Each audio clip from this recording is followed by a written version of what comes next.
Hello, কেমন আছো তোমরা সবাই? আমি নূপুর। আর আজকে যে ভিডিওটা তোমাদের সাথে শেয়ার করছি খুবই একটা বাজে এক্সপিরিয়েন্স, যেটা হচ্ছে কালীবাড়ি মন্দিরের মধ্যে যে পিছনে যে একটা ঘর আছে ঠাকুরেরই মন্দিরের পিছনে, ওখানে এই কড়াটার মধ্যে 3টে বিড়াল বাচ্চাকে কেউ রেখে দিয়ে গেছে।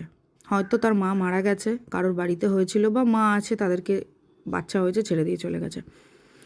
আমি এরকম ছোটো লোকজন আমি কোথাও দেখিনি আগে। এরকম একটা ছোট্ট 3টে বাচ্চাকে, যাদের চোখ ফোটেনি, আমি যখন নিয়ে এসেছি তাদেরকে এইভাবে একটা কড়ার মধ্যে ঢুকিয়ে দিয়ে গেছে। এটা কত বড় ছ্যাচরা অমানুষ হলে লোকে এগুলো করতে পারে।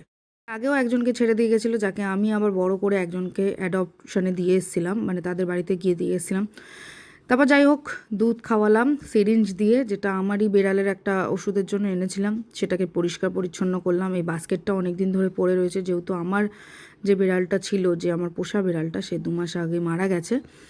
যাই হোক, এটা শেয়ার করলাম এই কারণেই যে কত বড় ছোট লোক হলে আর যারা এইটা করেছেন তাদের কোনোদিনও ভালো হবে না। শিশুকে মায়ের কোল থেকে কেড়ে নিয়ে তাদেরকে আলাদা একটা ছেড়ে দিয়ে আসা, যেখানে আননোন জায়গা, একটা কড়ার মধ্যে, মানে একটা মানুষের সামনে দিয়ে এলেও একটা হতো, বাজারে টাজারে ছেড়ে দিয়ে এলেও হতো, কিন্তু আপনারা একটা কড়ার মধ্যে যেই হোক না কেন ছেড়ে দিয়ে এসছেন।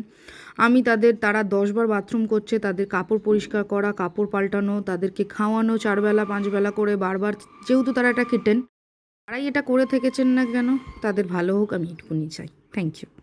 ঠাকুরের কাছে একটা প্রার্থনা করতে আসে আর একটা পাপ বাড়িয়ে যায়। যাই হোক, কালীবাড়ি মন্দিরের সামনে এইভাবে বাচ্চাগুলোকে ছেড়ে দিয়ে যায় প্রত্যেকবারে, আগেও ছেড়েছে, এখনও ছেড়েছে। মা তাদের ভালো করুক।